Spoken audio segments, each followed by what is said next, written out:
నాడు పచ్చని ప్రకృతికి నెలవు నేడు తుఫాన్ రాకాసి దెబ్బకు రెక్కలు విరిగిన పక్షి. ఇది ఆంధ్ర యూనివర్సిటీ ప్రస్తుత వాతావరణం. సెప్టెంబర్ 29 చదువుల పండుగ జరుపుకున్న కొన్ని రోజులకే హుద్హుద్ తుఫాన్ విరుచుకుపడింది. 15 రోజుల తర్వాత యూనివర్సిటీకి వచ్చిన విద్యార్థులు, అధ్యాపకులు క్యాంపస్ వాతావరణాన్ని చూసి చలించిపోయారు. క్యాంపస్లో వాతావరణంపై సాక్షి స్పెషల్ రిపోర్ట్. నాడు ఎటు చూసినా పచ్చదనం. రోడ్లకు ఇరువైపులా బారులు బారులుగా పచ్చని చెట్లు, ఏపుగా పెరిగి ఎర్రటి ఎండల నుంచి కాపు కాసిన మహావృక్షాలు. చదువుకునే వారికి అలసట అనేదే తెలియకుండా, బాటసారులకు అలుపు రానియ్యకుండా తోడు నీడగా నిలిచిన పచ్చటి వాతావరణం.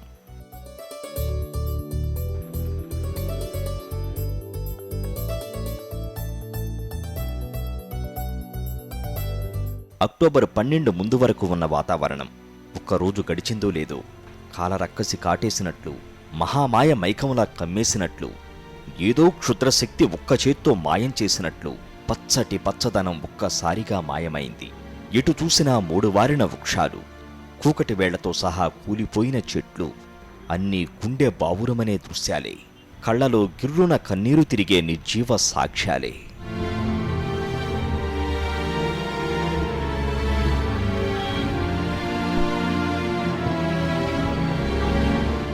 కట్టమంచి రామలింగారెడ్డి, సర్ సివి రామన్, సూరి భగవంతం, ఎందరో ఉద్దండ పండితులకు సరస్వతి కటాక్షాన్ని ప్రసాదించిన విద్యానిలయమది.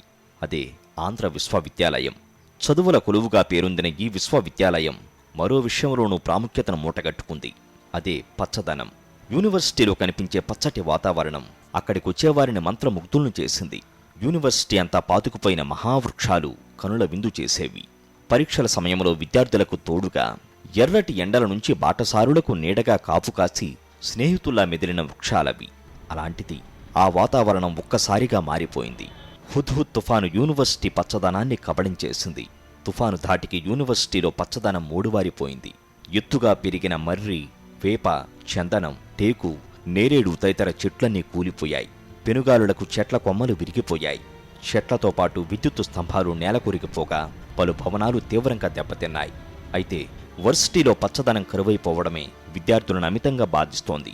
యూనివర్సిటీ అనేటటువంటిది అంటే పచ్చగా కలకల్లాడుతూ ఉండేటటువంటి యూనివర్సిటీ ఇప్పుడు మేము వచ్చేటప్పటికి చెట్లు మొత్తం పడిపోయి మొత్తం చాలా గందరగోళంగా ఉంది. ఇది చూస్తుంటే మాకు చాలా బాధగా ఉంది. ప్రశాంతంగా ఉండేటటువంటి వాతావరణం లాస్ట్కి చివరికి ఈ పరిస్థితిలో ఉండటం మాకు ఎంతో బాధాకరంగా ఉంది. క్లాస్ రూమ్స్ కూడా చాలా ఇబ్బందిగానే ఉందండి, ఎందుకంటే పవర్స్ ఏమీ లేవు. ప్రశాంతంగా చల్లగా ఉండేది ఈ యూనివర్సిటీ వాతావరణం. ఒకప్పుడు మేము వచ్చిన కొత్తలో ఫస్ట్ ఇయర్లో ఉన్నప్పుడు, సెకండ్ ఇయర్కి వచ్చేసరికి ఈ మొన్న తుఫాను వచ్చిన దగ్గర నుంచి అది చూస్తే అదంతా కూడా మొత్తం చాలా బాధాకరంగా ఉంది.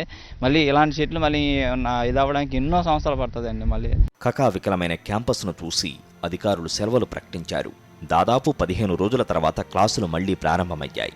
అయితే క్యాంపస్ వాతావరణమే ఆవేదనకు గురిచేసింది. Arts college, science college, assembly hall, doctor VS Krishna library, Kattamanchi Ramalinga Reddy స్నాతకోత్సవ మందిరం, ఇలా ఎన్నో విభాగాలు కళావిహీనంగా కనిపించాయి. మొండి గోడలు, కూలిపోయిన పైకప్పులు, రాలిపోయిన పెచ్చులతో నానా బీభత్సంగా తయారైంది క్యాంపస్ వాతావరణం. తుఫాన్ వచ్చిన తర్వాత చాలా బాధగా ఉంది. స్టూడెంట్స్ అంతా చాలా ఇబ్బంది అవుతుంది. ఎందుకంటే లైబ్రరీలో వెళ్ళి చదువుకునే వాళ్ళు, తర్వాత చెట్ల కింద వెళ్ళి చదువుకునే వాళ్ళు, ఇప్పుడు ఎక్కడ చదువుకుందాం అన్న షెల్టర్ అనేది లేదు. తర్వాత ఇక్కడ మాకు అసలు చాలా అన్కంఫర్టబుల్గా ఉంది. అసలు గాలి అనేది సరిగ్గా వీచటం లేదు. నెక్స్ట్ తుఫాన్ వల్ల చాలా ఇబ్బంది అయిపోయాం మేము. విరిగిన కిటికీ అద్దాలు, తలుపుల మధ్య క్లాసులకు హాజరయ్యారు. అయితే చల్లదనం కరువైపోవడంతో విద్యార్థులు ఆవేదన చెందుతున్నారు. మళ్లీ అలాంటి వాతావరణం ఎప్పుడు వస్తుందో అని ఆక్రోశిస్తున్నారు. మోడువారిన చెట్ల మధ్యనే ఆంధ్ర యూనివర్సిటీలో తుఫాను తర్వాత విద్యార్థులకు తరగతులు ప్రారంభమయ్యాయి.